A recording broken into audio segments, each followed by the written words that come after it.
Today's video did not pan out as I originally intended. My plan was to visit some new buildings that were local to me and create some black and white fine art images. I shot everything on the basis that colour would be removed, but then when I sat down in front of Photoshop, I decided to keep the colour and carry on editing.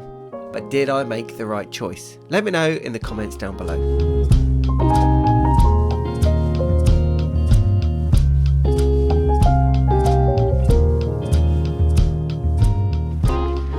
Good morning everybody. Today is another fine art architectural photography video, and I have returned to a place that I spent a massive chunk of my life. I'm back at Brighton University. I tell you, when I was here, none of these buildings existed. This old school factory looking building called Mithras House. This is where the architecture department was, and this was literally a car park. All of this has been built since. And essentially I've just been driving up and down this road over the years, slowly seeing all of these buildings go up, and I'm thinking to myself, there's definitely some fine art potential there.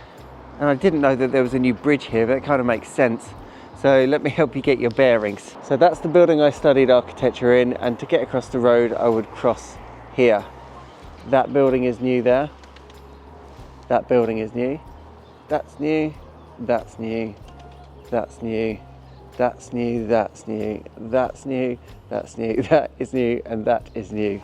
So this morning, it's before sunrise. The weather prediction has some medium and some high clouds, but essentially I just don't want direct sunlight on my buildings. So I've come out in the hope that I'm gonna get some lovely soft diffuse light. Now this is my first time here looking at these buildings with a camera, so hopefully I get some shots today, but if not, I'll just return. That's the plan. I'm gonna have a look around, I'll take you with me, and then I'll let you know what catches my attention. Today I'm going to be doing a lot of looking up, and by that I mean my compositions are going to be kind of at obscure dynamic angles, capturing kind of the facade, probably going to some sort of point or focal area, but certain types of buildings you don't have to do that.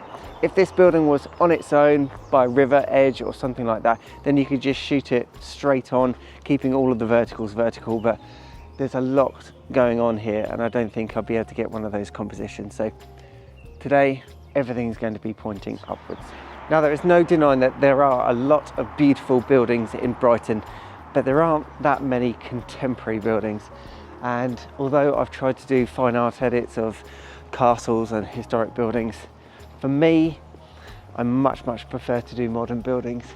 It's the weekend, so essentially the university is closed and all of the students probably still asleep because it is about 6 o'clock in the morning.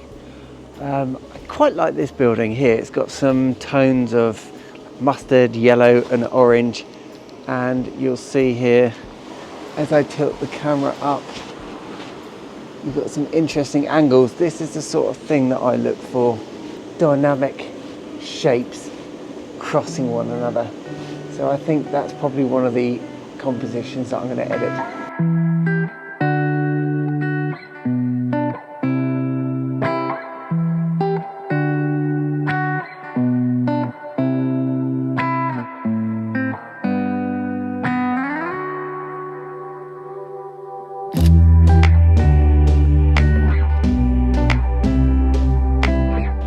People are starting to wake up, starting to get a bit busy. I think I may have found my favourite composition of the day, and it's on this building which has got the yellow on it. Let me show you. It just goes to show, do a full 360 of a building just to make sure you didn't miss anything.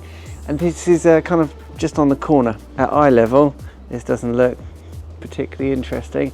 And then you tilt yourself up and all of a sudden you get this awesome perspective. It looks like some sort of bird with its wings spread.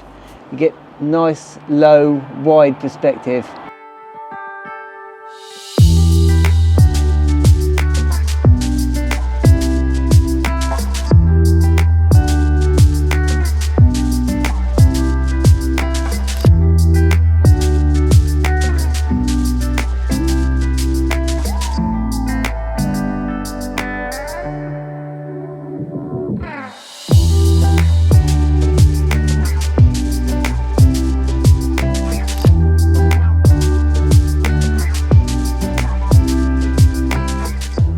Okay, I am travelling pretty light today. I've got one camera here, which is the Canon EOS R.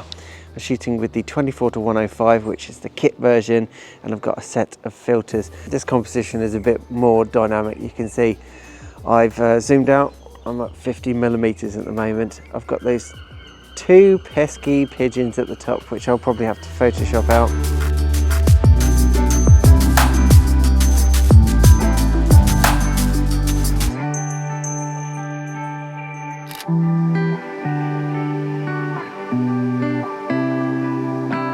Okay, I think I'm done on this side of the road.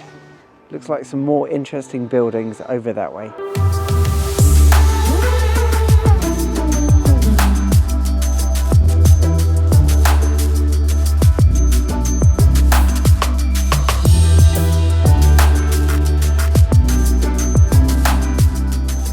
Now, when I first got here, I was a little bit concerned about security.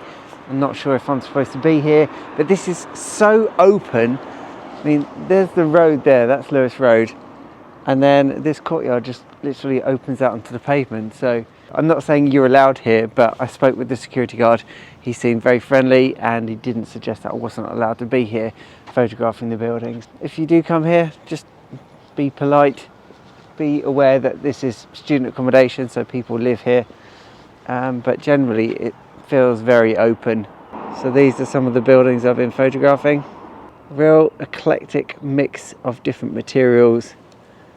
I really want to capture this mosaic tile that they've got all over this building, but I'm not entirely sure it's going to come across on camera.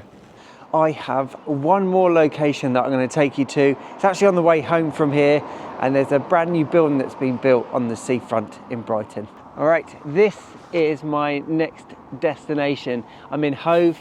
This development here is brand new. It's called Argentum, and I've been driving past it and cycling past it for at least a couple of months, and I'm thinking, must return with my camera. So let's go across the road and see what we can get.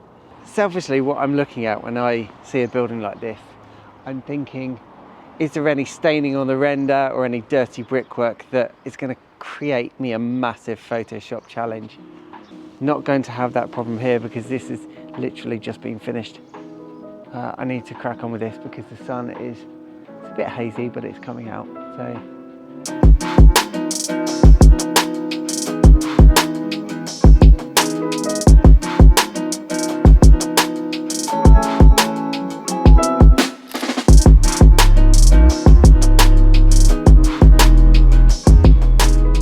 Okay, looks like it's game over because the sunlight is on the balconies now.